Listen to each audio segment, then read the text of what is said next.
Bonjour à tous, c'était au final. Bienvenue sur l'émission Auto Hebdo.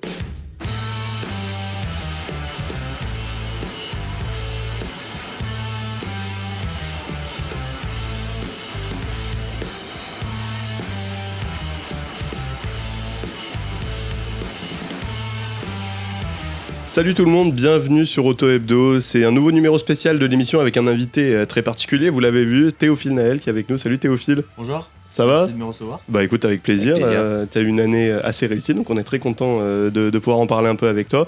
Et pour en parler, évidemment, notre spécialiste de la monoplace, Mathieu Chambenois. Ça va Mathieu ? Bah écoute, ça va très bien, très content de recevoir Théophile. Enfin, après tous ces mois à discuter pour l'hebdo, donc très content de revenir sur ta carrière, tes saisons notamment, et ça va être très sympa, sans doute pas. Exactement, ça va être très sympa. Alors pour revenir sur ta carrière, Théophile, on a un système de cartes, donc tu as des petites cartes devant toi qui retracent des moments forts de ta carrière et de ton année forcément. Donc je te laisse tirer la première.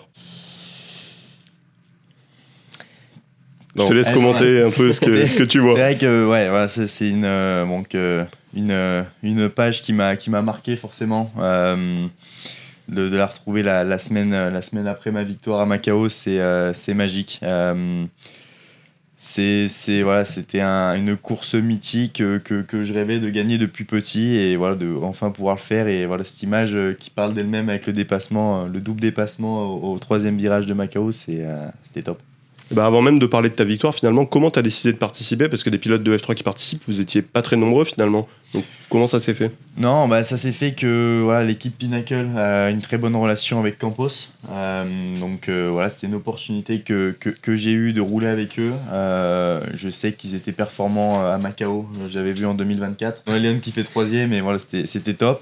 Donc je me suis dit pourquoi pas tenter l'aventure. Ce qui était très bien aussi, c'est que j'ai pu emmener mon ingénieur de chez Campos là-bas avec moi, donc pour pouvoir bosser, pour travailler l'année prochaine, c'était top. Savoir comment il bosse, se connaître un peu, et je pense que c'était une bonne première course avec lui. Ce qui est intéressant, c'est que tu as été pilote de F3 pendant toute la saison, tu as choisi quand même de repartir, si on peut dire, en formule régionale avec Macao. C'est quoi les différences principales et quels sont, on va dire, les défis auxquels tu as dû faire face de switcher d'une à l'autre ? Ouais, c'est vrai que voilà, la saison était finie à Monza en septembre, donc c'est assez tôt dans la saison. Donc de se remettre dans l'esprit d'une compétition qui arrive mi-novembre, c'est compliqué, voilà. Notamment qu'on a eu des essais au mois d'octobre officiels, des tests officiels en F3 avec Campos. Donc une toute nouvelle ère pour moi aussi, et de replonger donc dans la formule régionale. J'avais pas roulé depuis 1 an dans cette voiture, 0 test, rien du tout, donc c'est toujours un peu inquiétant au début. On sait pas trop comment ça va réagir, quelles seront les sensations au début. Et au final, ça se perd pas. C'est comme le vélo. Forcément, de redescendre d'une catégorie, on se sent tout de suite très à l'aise, avec un peu moins de puissance, un peu moins d'aéro. Mais c'est pas pour autant si facile que ça. Ok. Et tu t'es préparé comment ? T'as fait certainement simu ? Beaucoup de simulateurs. Ouais. J'ai dû faire 400, 500 tours avant d'arriver à Macao. Okay. Donc, surtout que le circuit est très long, le tour est très long. Mais pour moi, voilà, il n'y avait pas d'autre solution que ça pour mieux se préparer. Et est-ce que pour toi c'était aussi d'aller à Macao ? Tu l'as dit, c'est une course mythique, c'est quelque chose qui est assez suivi par les équipes, par tous les suiveurs du sport auto. Est-ce que pour toi d'aller là-bas c'était aussi une occasion de te mettre un peu en avant, de montrer ce dont tu étais capable ? Ouais, exactement. J'ai toujours bien aimé rouler en ville, toujours aimé cette sensation d'être proche des murs, d'être précis. Donc pour moi Macao, voilà, c'est de 1, une course que je regarde depuis petit, mais de 2, je sais que je vais prendre beaucoup de plaisir à rouler là-bas. Donc en 2024, j'ai vu ça, et là, cette année, je me suis dit, bon, une deuxième saison, il y a moyen de faire quelque chose. Parce qu'en tant que rookie, c'est pas évident. Donc quand on arrive avec de l'expérience là-bas, c'est très important. Et aussi la localisation dans les box, là, on était plutôt devant, donc c'est aussi quelque chose de très important avec les drapeaux rouges. On sait que Macao, là-dessus, tout peut se passer. Et pour finir un tour en qualif, c'est pas toujours simple. Cette année, on a eu la chance de... Voilà, il n'y a pas eu beaucoup de drapeaux rouges. Ce que j'allais dire, c'était propre cette année. C'était très propre. Mais c'est rare, c'est vrai. C'est rare. Ouais, d'habitude. Mais je pense que c'était pas plus mal comme ça. Voilà. Ça a montré que même les équipes de derrière, dans la voie des stands, pouvaient être rapides, parce qu'ils ont pu faire pas mal de tours aussi comparé à l'année d'avant. Donc non, c'était top. Du coup, rouler en ville, t'en as parlé. C'est quelque chose qui te plaît. Est-ce que c'est un de tes points forts ou tu penses que, par exemple, en F3, c'est encore là où tu peux bosser? Je pense que c'est un de mes points forts. J'ai toujours aimé voilà, le car control, la glisse et tout ça. J'ai notamment fait le trophée Andros et voilà, c'est totalement différent, mais c'est quelque chose voilà, donc, d'être proche des murs, la glisse, de voilà, toujours avoir des pics d'adrénaline en roulant, c'est quelque chose qui me plaît. Et la pluie aussi, j'adore rouler sous la pluie, donc ça, je pense que ça fait partie de comment gérer la voiture, du car control en général et d'être rapide entre les murs sans faire d'erreur aussi. Il y a quand même un circuit mythique, tu parles de Macao, mais c'est Monaco Bien sûr, notamment. bien sûr. Ça a été forcément une période très importante, une étape très importante dans la carrière de Théo Pourchaire qu'on a reçu ici, aussi Isaac Adja. Est-ce que tu le vois comme un futur objectif et un circuit que tu veux gagner absolument? C'est clair, ouais. C'est un futur objectif. Voilà, l'année dernière, quand je suis arrivé à Monaco, c'est forcément la première fois, c'est incroyable. Mais direct, je me suis senti à l'aise entre les murs grâce à Macao, la course que j'avais fait l'année précédente. Donc, notamment une raison de plus pourquoi j'ai fait Macao cette année et voilà, pour se préparer pour Monaco parce que la saison prochaine, on aura 1 mois et demi sans rouler et on va arriver à Monaco de suite aussi. Quelque chose qui va être challengeant pour tous. Et voilà, va falloir sortir son épingle du jeu directement. Théo, il nous disait quand on l'avait reçu qu'il se demandait comment il allait faire un tour rapide à Monaco. Ouais, j'ai vu ses réactions et lui il était en F2 aussi, donc ça va un peu plus vite, mais rien que maintenant les F3, ça va à une vitesse folle. Et ce qui est impressionnant, c'est que quand on commence à rouler à Monaco en F3, on est les premiers sur la piste, zéro grip. Et voilà, le temps de s'adapter, c'est très compliqué parce qu'on arrive après en qualif 4 heures plus tard, la Formule 1 a roulé, la Formule 2, et on gagne 3-4 secondes au tour. Donc le step est énorme, c'est comme si on repartait de zéro à chaque fois, même en course. Donc voilà, c'est Monaco pour ça c'est challengeant. Déjà la F3 c'est challengeant là-dessus parce qu'il faut être bon de suite, on a très peu de tours en qualif. Et Monaco une fois de plus, voilà, pour moi c'est celui qui va réussir à s'adapter le plus rapidement et trouver le bon compromis de pousser et rester calme à la fois. On a parlé de Monaco. Macao, je me permets d'y revenir, forcément c'est mythique, tu l'as gagné. En termes de sollicitation médiatique, t'as quand même un petit peu émergé aussi par rapport à ça. Comment tu le vis, le fait d'être un peu plus mis en avant justement? Je le vis très bien. Finir sur une bonne note dans une saison, c'est très important pour préparer la saison prochaine. Tout l'hiver, on est très positif. Voilà, j'ai qu'une envie, c'est de remonter dans la voiture, avoir de nouveau ces émotions. Donc pour ça, voilà, ça passe par le travail, mais la pression médiatique, c'est quelque chose qui me plaît forcément parce que voilà, si on en a, c'est que c'est de bon augure et que les résultats sont là. Et puis justement, donc tu es un peu plus dans la lumière et tu as un moment par exemple qui t'a mis un peu en lumière, c'est la cérémonie de remise des prix de la FIA en Ouzbékistan. Carrément. C'est un petit plaisir sympa, j'imagine, de se faire remettre un trophée, d'être passé après Lando Norris, Sébastien Ogier, des grands noms comme ça. C'est incroyable, ouais. On n'a été que 20 champions du monde, il me semble, quelque chose comme ça. Donc c'est magique. Il y a beaucoup de pilotes qui rêveraient d'un jour y être, donc pouvoir y être, échanger avec des grands pilotes, prendre des photos. Et c'est vrai que voilà, on est tous là, pas par hasard je vais dire, parce que voilà, il n'y a que des grands noms et que des champions du monde en fait. Et même les pilotes de F1 sont avenants avec nous parce qu'ils sont passés par là. Ils savent très bien que les catégories inférieures sont très compliquées aussi. On est tous sur armes égales avec les voitures, donc c'était un rêve. C'était un rêve de pouvoir échanger avec eux. T'as pu parler avec qui par exemple? J'ai parlé un peu avec Charles Leclerc et Norris, je suis allé prendre une photo avec lui, mais voilà, je voulais pas déranger non plus. C'est impressionnant. Ah, peut-être que dans quelques années tu seras contre lui, qui sait? Peut-être lui qui voudra prendre une photo avec toi. J'espère. Écoute, tu nous as parlé tout à l'heure du fait de passer, de faire ce saut justement entre les catégories, entre la Freca, la F3, etc. Donc je pense qu'on va revenir sur ce que tu as fait avant la F3, avant Macao, donc je te laisse tirer la prochaine carte. L'Africa. Est-ce que tu te souviens de cette course? Alors, c'était Red Bull Ring, bien sûr. Ouais. Bien sûr. Pas n'importe laquelle, on a pas choisi. Celle-là, c'est pas n'importe laquelle. Voilà, c'était le week-end marquant de cette saison 2024 en Freca. C'était une année très compliquée, honnêtement. L'année a très mal commencé. J'avais des attentes beaucoup plus élevées que ça. On avait réalisé quelque chose de beau avec Saint-Eloc en 2023 en F4 en gagnant dès la première saison. Et forcément, quand cela arrive, on se dit que c'est possible de refaire ça à nouveau en FRECA. Malheureusement, voilà, la FRECA, c'est tellement pointu, il y a beaucoup de paramètres qui rentrent en jeu que voilà, malheureusement, ça n'a pas été au début. Et après, voilà, on a changé quelques paramètres dans l'équipe. Beaucoup travaillé sur moi-même aussi au fil de la saison. Et en fait, d'être tout en bas à un bout d'un moment, on se relève. Et quand on se relève, on est encore plus fort. Et voilà, donc de pouvoir gagner au Red Bull Ring en plus, c'était ma première fois sur cette piste sans essai, c'était juste incroyable. Il avait plu en plus. Il avait plu. Et moi, j'aime beaucoup la pluie, donc c'était top. J'avais mon frère avec moi aussi. J'aime bien le préciser parce que on n'a pas grandi ensemble et il s'est retrouvé avec moi. Macao aussi, il était là, donc chaque fois qu'il est là, ça marche. Mais c'est vrai que voilà, cette course c'était, on va dire, un boost. Et depuis cette course-là, ça m'a ouvert pas mal de portes en F3, notamment avec VAR et avec pas mal de sponsors aussi. Tu parlais justement de Saint-Eloque avec qui tu as fait tes débuts. Toi, tu as fait tes débuts tout de suite en Espagne finalement. Tu as été leur première recrue en monoplace en F4 espagnol. Tu as gagné le titre en plus. Pourquoi déjà ces débuts hors de France ? Parce que c'est peu commun finalement les pilotes qui roulent jamais en France. Alors pour moi, il y a quelque chose qui m'attirait là-bas en Espagne, c'est qu'il n'y a que des équipes officielles de F2, de F3, des ingénieurs qui sont là. On travaille en fait comme en F2, comme en F3.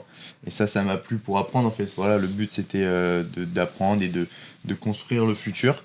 Et le niveau était très élevé aussi, faut pas se le cacher, avec Tsolov la première année, les quelques premières courses que je fais en 2022 qui dominaient le championnat, et je me suis dit pour arriver à ce niveau-là, va falloir bosser, on en est encore loin. Et au final, l'année d'après, on est arrivé très fort, l'équipe avait vraiment bien bossé, l'histoire était juste magnifique avec Saint-Eloque, originaire de Saint-Etienne, l'équipe aussi. Tout s'est aligné et c'était magique. Ouais, c'est vrai que tu parles de progression. J'ai parlé avec Freddy Slater en début de saison qui me parlait de l'importance de faire les catégories, notamment l'hiver, les trucs qui te permettent en fait de rouler dans différentes catégories, mais aussi dans différentes conditions. Ouais. Tu sens que ça t'a aidé vraiment bien comme il faut, la F4 UAI ? Carrément, ça m'a aidé. C'est à ce moment-là qu'on a eu le petit déclic en F4 avec Saint-Eloque, à force d'essayer des choses, même si les pneus sont pas pareils. Mais au final, la voiture reste la même, les pilotes, c'est les mêmes. Ils sont tous là, on se retrouve tous encore une fois. Donc non, ça m'a servi, et en FRECA aussi, ça m'avait servi avant d'entamer la saison. Ok. Mathieu, tu parlais de Freddy Slater, toi tu parlais de Tsolov. C'est qui les gars que tu as croisés dans ta carrière qui jusque-là t'ont vraiment impressionné, où tu t'es dit ok, il y a encore peut-être un truc, une petite différence, un petit gap que je peux combler vis-à-vis d'eux, il faut que je bosse pour y arriver? Pour moi, Camara. Ouais. Ok. Camara, au-dessus du lot cette année, pour moi, c'est... Ce qu'il fait en qualif, c'est incroyable. Il avait un petit truc en plus cette année, forcément. Donc c'est à moi de trouver cette chose-là pour l'année prochaine. Et c'est ce qu'on bosse avec l'équipe sur les tests hivernaux, le simulateur aussi notamment. Il m'explique comment je peux arriver à ce niveau-là en fait. C'est plein de petits détails. C'est pas quelque chose d'incroyable, mais quand tout est mis bout à bout, ça paye. Et c'est bien de le faire une fois, mais le plus dur, c'est de le reproduire chaque week-end en F3. Ah, tu parles de F3, c'est intéressant parce que tu fais finalement une bonne première saison de FRECA. T'es pas non plus dans le top du top du classement, mais pour autant tu choisis quand même de passer direct à la F3. Ce choix-là, tu le fais parce que tu veux aller vite, on va dire, dans les catégories, ou parce que tu te sens prêt déjà? Je veux pas griller les étapes. Okay. Voilà, c'est ce qu'on se dit, c'est qu'il faut pas griller les étapes depuis le début. Le but c'est de construire, se sentir prêt dans les catégories. Mais pour moi, d'avoir eu l'opportunité d'aller en F3, les voitures ont changé. Je me suis dit tout le monde repart à zéro. Pour moi, c'était le bon moment d'y arriver. Et au final, c'était un très bon choix. Je regrette pas du tout. On a fait 3 podiums et c'était top. Ça a été vraiment un gros step de performance entre la F3 et la FRECA. Pour toi, t'as eu du mal, entre guillemets, à t'acclimater au début, ou ça se fait naturellement? Honnêtement, j'ai pas fait beaucoup d'essais. Ouais. J'ai fait que les tests officiels de fin d'année 2024 et les pré-season tests avec eux. Donc ça faisait 5 jours de tests au total. C'est vrai que les tests, c'était pas évident au début. J'ai eu la chance d'avoir un coéquipier très expérimenté, Ramos, avec moi. Quelqu'un de très bien et très rapide.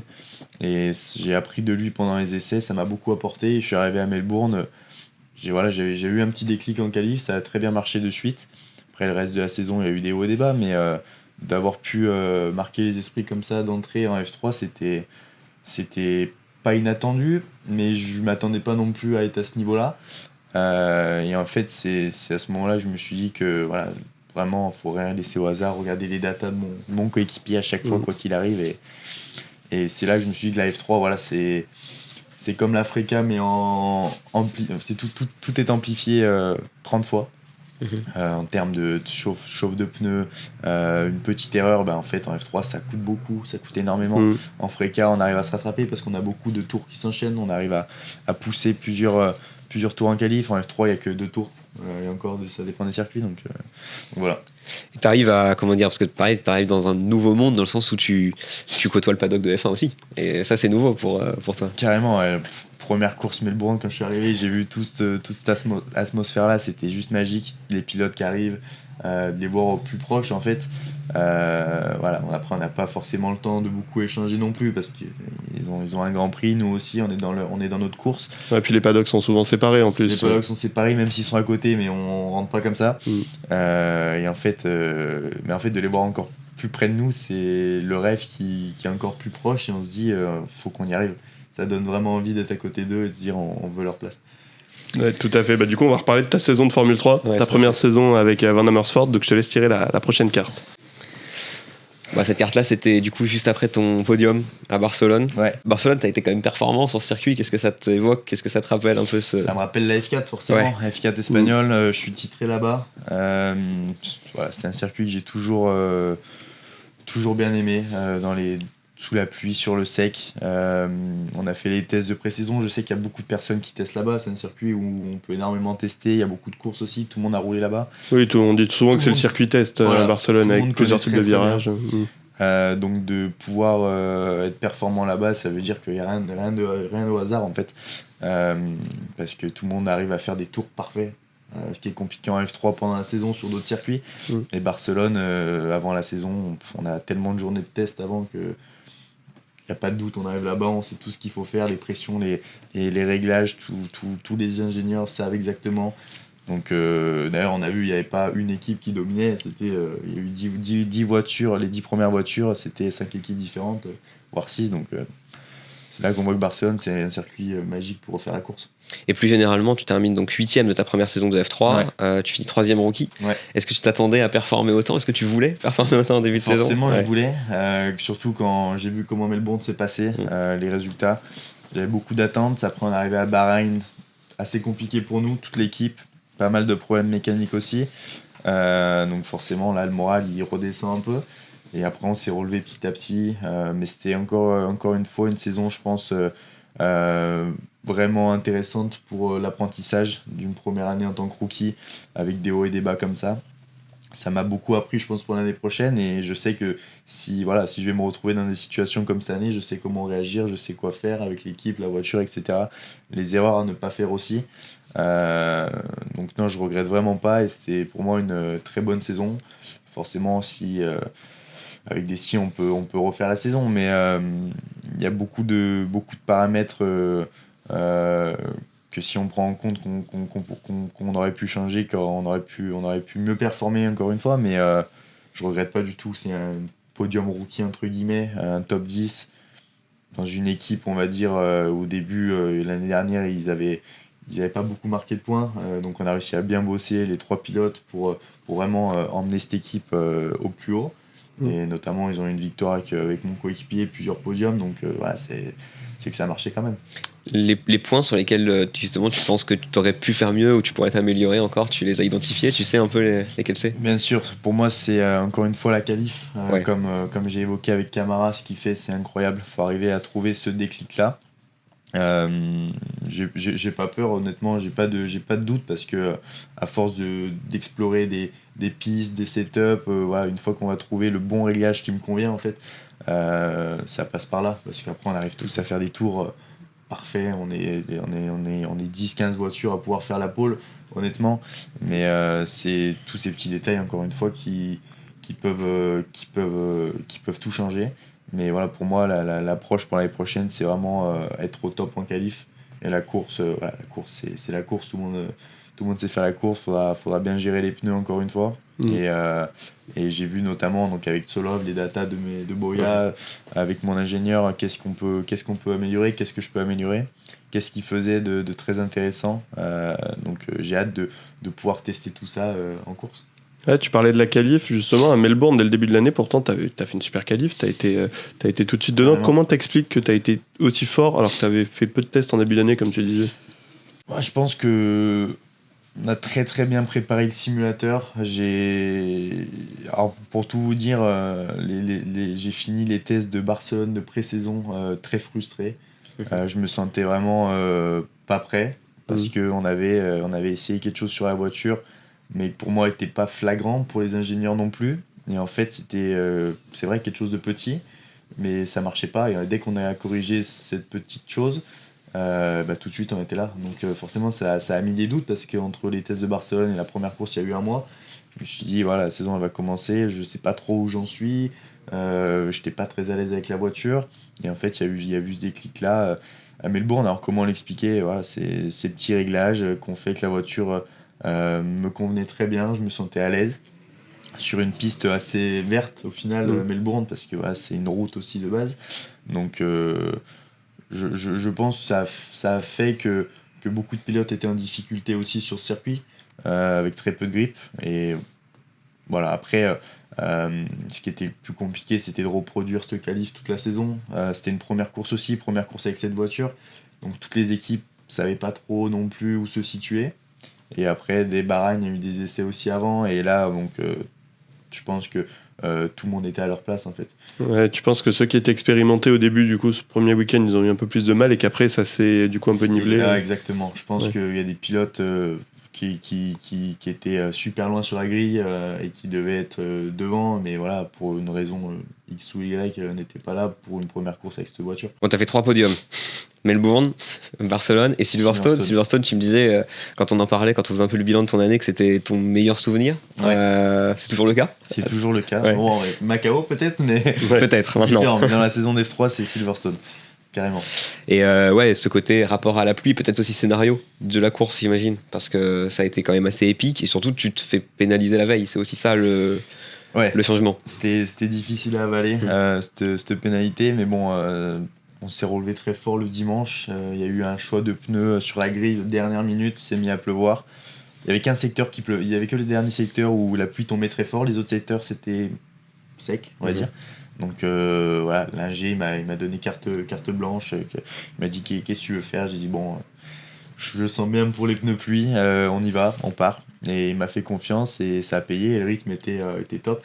La course s'est arrêtée sous drapeau rouge, mais je pense que j'aurais pu aller chercher cette victoire, un peu frustré, mais ça arrivera, j'espère que ça arrivera l'année prochaine. Mathieu parlait des pénalités, du fait que tu avais été pénalisé, c'est un sujet récurrent en F2, F3 notamment, des pénalités qui tombent souvent très tard après l'arrivée. J'en sais quelque chose. Voilà, parce que Mathieu, lui, quand il doit écrire justement ses pages pour le magazine... Ça m'est arrivé 2-3 fois cette saison de tout réécrire, pour être très honnête. Mais bon. Quand le vainqueur est pénalisé, mais par exemple, tu sais, en fin de saison en F2, t'as Fornaroli au Qatar qui sait pas s'il va être champion finalement, parce que Lindblad va peut-être être pénalisé. Comment vous le vivez, vous les pilotes, ça? Est-ce que c'est frustrant? Est-ce que vous en parlez aussi avec la direction de course? Alors la plupart du temps, on n'est pas vraiment au courant. Okay. Parce que même l'équipe des fois c'est un peu flou dans ce qui se passe, ils savent pas trop, ils ont pas beaucoup d'informations, ils essaient de tout nous donner, mais il y a des fois voilà, c'est à la direction de course de choisir, de prendre une décision, et c'est vrai que souvent ça tombe plus tard, notamment voilà, Silverstone, c'était flou, on savait pas trop quoi faire, et après discussion avec mon ingénieur, pour moi la faute c'était pas forcément leur faute, c'était pas forcément ma faute, il y a eu une incompréhension et souvent c'est pas simple, malheureusement il faut les accepter quand c'est comme ça, souvent encore plus quand c'est un très bon résultat, c'est difficile à avaler, mais la plupart du temps voilà, ça tombe un peu plus tard, mais voilà, l'équipe à chaque fois ils essayent de faire du mieux possible parce que c'est des points perdus pour eux aussi, donc on peut pas vraiment remettre ta faute sur quelqu'un. On a vu qu'en Formule 1 ça avait fait pas mal débat avec les pilotes aussi qui se sont un peu plaints de ça cette année, de l'inconstance entre des décisions. Est-ce que vous aussi vous avez ce pouvoir, ou vous avez en tout cas un canal de discussion avec la FIA pour... Alors ils nous entendent parler, Ouais. Nous, on peut pas échanger avec eux. Et donc, ouais, faut faire attention à ce qu'on dit aussi, parce que tout est écouté. Mais je trouve que c'est très très bien parce que ça permet aux pilotes d'évoluer. Et le but, c'est d'arriver en Formule 1 un jour. Donc, il faut être correct dans ce qu'on dit, gérer nos émotions, c'est très important. Bon, bah super, je te laisse du coup tirer la carte Allez. suivante. La dernière.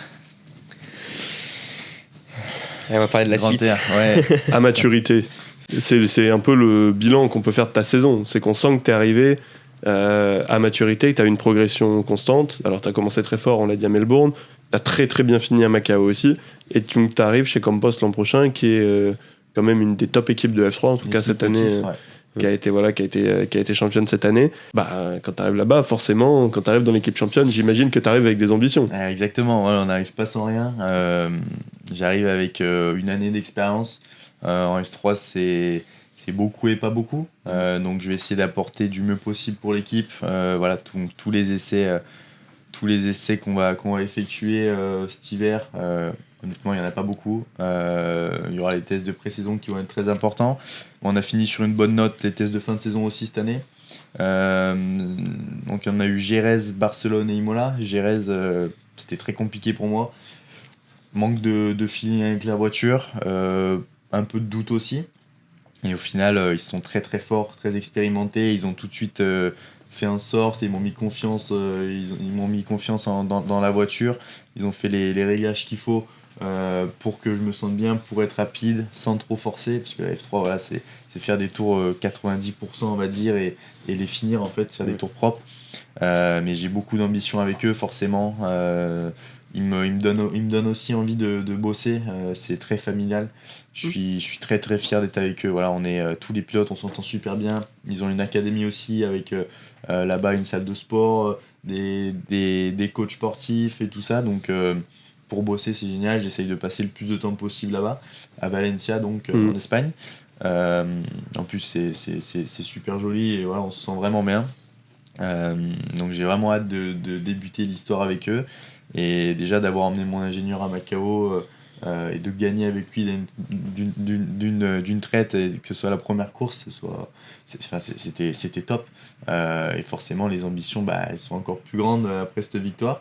Et maintenant dans l'équipe il y a deux vainqueurs de Macao, Hugo Chukwu C'est vrai. et moi, donc ça va être une très belle année, j'en suis sûr. Est-ce que c'est un critère de recrutement pour Campos d'avoir gagné Macao? C'est ce que je leur ai dit. Voilà, j'aurais dit, je vais essayer de faire en sorte qu'il y ait deux vainqueurs de Macao dans l'équipe. Et on l'a fait, donc sur deux années de suite. Donc ça va être cool. Du coup, comment ça s'est passé les discussions, le recrutement? T'as été contacté plus tôt dans l'année, du coup? Alors, il y a quelque chose qui m'avait marqué, c'est quand j'ai gagné la F4 espagnole en 2023. Donc, Andreu, le directeur de l'équipe, m'a dit j'espère que tu rouleras pour nous en F3 un jour.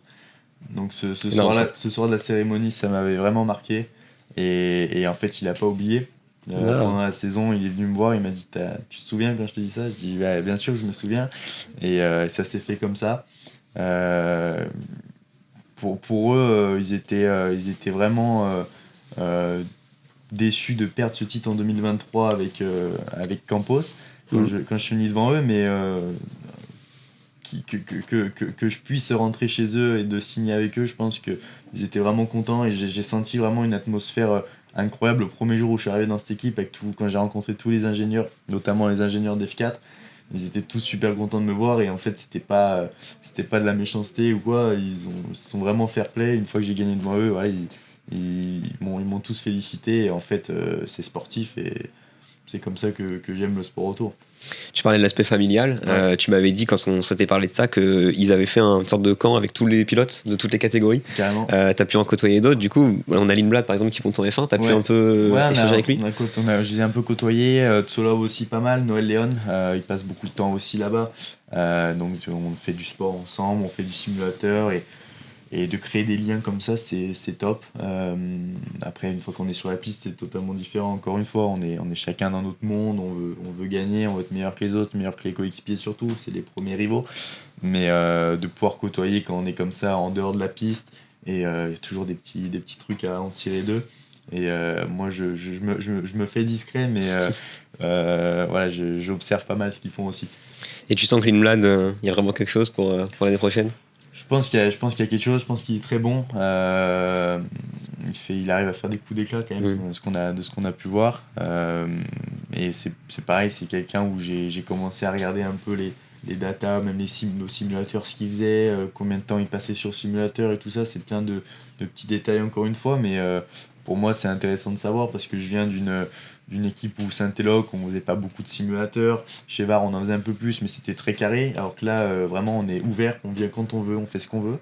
Et pour bosser, c'est juste génial en fait. On a notre programme.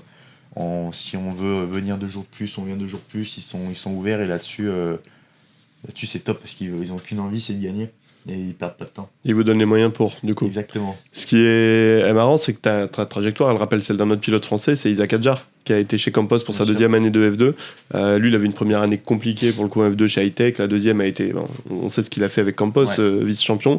Est-ce que tu as pu parler avec lui? Est-ce que toi, de voir sa trajectoire en te disant, ok, Campos, ça devient une équipe maintenant qui est capable de gagner, c'est aussi un truc qui a fait pencher la balance de ton côté? J'ai pas eu la chance d'échanger avec Isaac là-dessus, mais je sais qu'il a été très content de Campos, forcément vice-champion. Voilà, c'est en F2, c'est génial. Et voilà, l'objectif c'est aussi de pouvoir, en espérant évoluer, pourquoi pas avec eux aussi plus tard dans les prochaines années en F2. Et encore une fois, c'est une famille, donc même les ingénieurs d'F2, on est avec eux, j'ai pu discuter avec eux, il y a toujours des choses à en tirer, et de voir même eux comment ils travaillent pour le futur, ou voilà, ou même si ça n'arrive pas un jour, mais c'est toujours intéressant d'apprendre d'eux.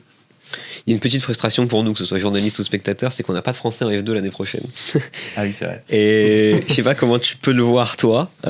Comment tu l'analyses? Peut-être que question de génération, peut-être changement de turnover aussi par rapport à ça? C'est une question de génération. Là, on arrive dans une ère où, surtout en F3, il y a beaucoup de pilotes. Bon, je pense qu'on est beaucoup avec Slater, Camara, enfin toute cette génération de très très bons pilotes. Alors pourquoi il n'y a pas de Français? On est plus jeune pour le moment, on est en Formule 3, mais et aussi maintenant il n'y a plus que 22 places en F2. Ça fait pas énorme non plus, il y a beaucoup de pilotes qui arrivent des États-Unis aussi pour avoir des points de super licence et pourquoi pas arriver en Formule 1 un jour aussi, donc c'est très compliqué de se faire des places. Et c'est pour ça qu'il faut, pour moi, performer très rapidement dans la saison pour pouvoir signer quelque chose de sûr pour les années d'après. Après, encore une fois, il faut que tout suive, les sponsors, les partenaires, et que tout s'aligne. Oui, évidemment, pour toi, la trajectoire, c'est la F2, mais avant, tu as parlé de cette grille de F3 où, pour le coup, là, vous êtes plusieurs Français, vous êtes 3, avec Sandro Giusti et Enzo Deligny qui arrivent. Il y a une grille quand même en 2026 qui, on en a parlé, qui est vraiment d'un top niveau. Elle est solide. Elle est solide, avec Freddy Slater, Matteo De Palo qui arrive de l'Africa, ceux qui sont toujours là, évidemment, aussi, qui étaient là les années d'avant. Taponen aussi, que tu as croisé en Freca à l'époque. Qui était très fort en Freca. Qui était très très fort en Freca, exactement. Quand tu vois cette grille, que tu sais que toi, tu es dans l'équipe championne du monde, est-ce que tu penses que tu as les armes pour jouer le titre? Bien sûr. Et encore une fois, même si à un moment on va être en dessous, va falloir se relever.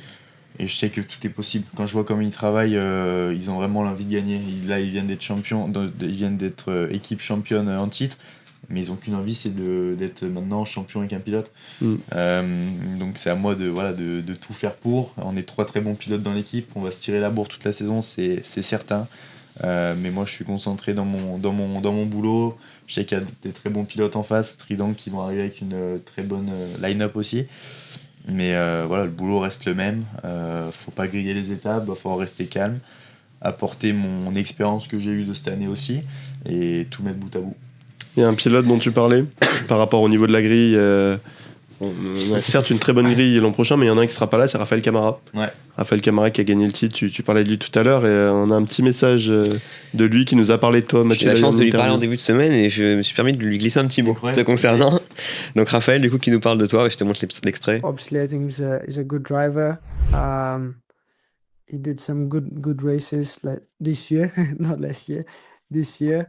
And I think so he can be in the fight for. So yeah, another one that will be for we'll be in the fight. Bon, pour lui, en tout cas, tu seras dans la bataille.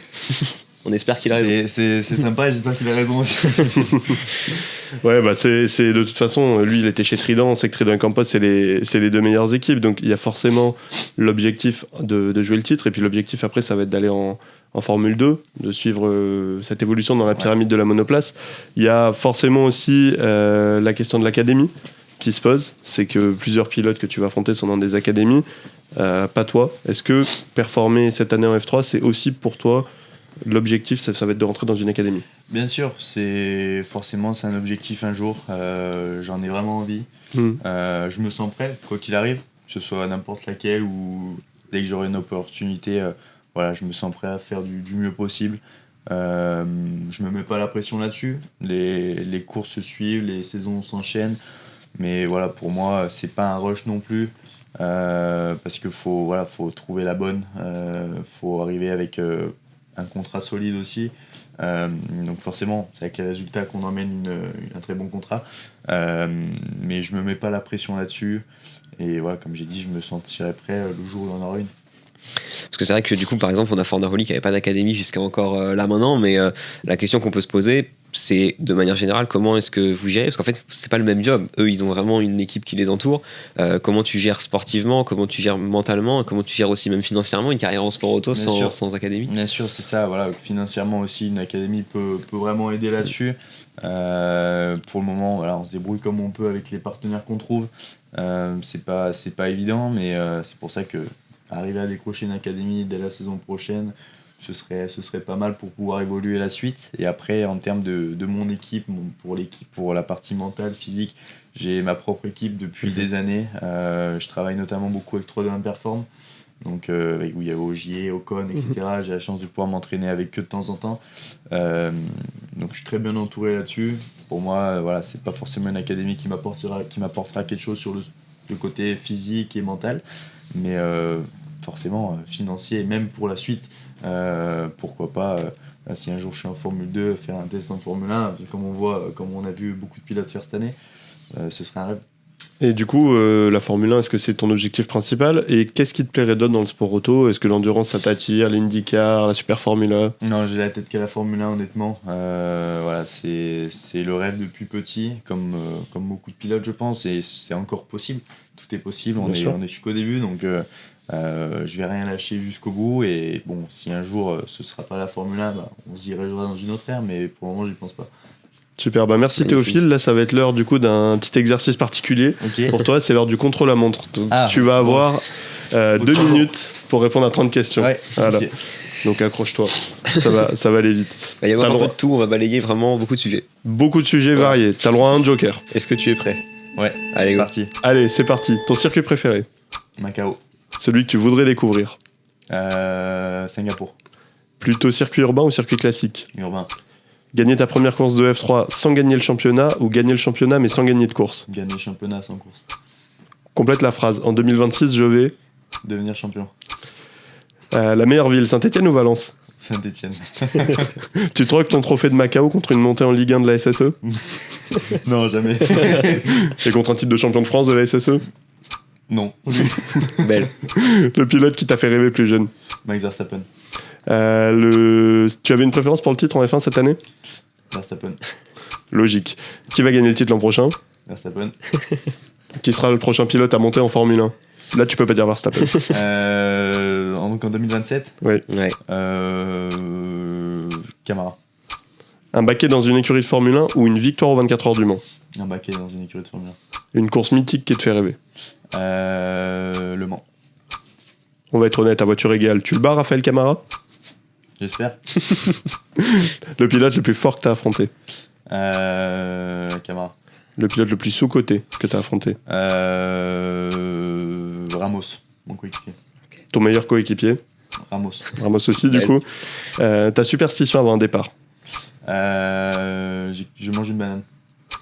Avant Sympa. chaque Grand Prix. Ouais. C'est spécial, mais... C'est très bien. On ne juge pas. Combien de points sur ton permis de conduire? 9. Jeune permis. Ta mauvaise habitude au volant? Non. En 2026, tu piloteras pour Campos. Hablas espagnol? Estimo bien. Parfait. Donne-nous le top 5 du championnat de F3 selon toi en 2026. 5e De Palo, 4e Riviera, 3e Slater, 2e Ugochukwu, 1er, j'espère. Théophile Naël. On y va. C'est Alors là, fantastique. formidable. Tu as répondu à 23 questions sur les Ok. 30. C'est magnifique. On est bon. Ça allait vite. Eh ben, merci. c'est allé vite, mais Hugo, tu n'as même pas utilisé ton joker, donc Non, ça félicitations. c'est beau. Avant de te remercier, la dernière, j'allais dire, tradition maintenant, depuis Oui. Théo Pourchère, c'est de te faire C'est signer ça. le casque. Je Le te le fais casque, passer. Tu signes absolument où tu veux. Ok. C'est le privilège de passer un peu Dans les devant. premiers. Aux côtés de Théo. Je te laisse, Exactement. D'un champion de F2 à peut-être un champion de F3, du coup. on espère. Ce serait beau. Magnifique. bah, L'histoire serait belle. L'histoire serait belle. Magnifique. Nickel. Merci beaucoup Théophile Merci à vous. d'être venu, d'avoir pris du temps, c'est super. Merci pour C'était un plaisir de t'avoir, et puis du coup on te souhaite une bonne saison de Formule 3. Ouais. On aura l'occasion de te reparler tout au fil de l'année. Ce sera à suivre évidemment sur autohebdo.fr et puis dans le magazine, évidemment toutes les semaines avec Mathieu qui va Je vais traiter la suivre saison ça de Formule très 3. près et on espère te recevoir l'année prochaine avec un trophée juste ici. Ce Ce serait serait beau. magnifique. Exactement. Bah, merci Théophile. beaucoup. Merci beaucoup. Merci Mathieu et à bientôt.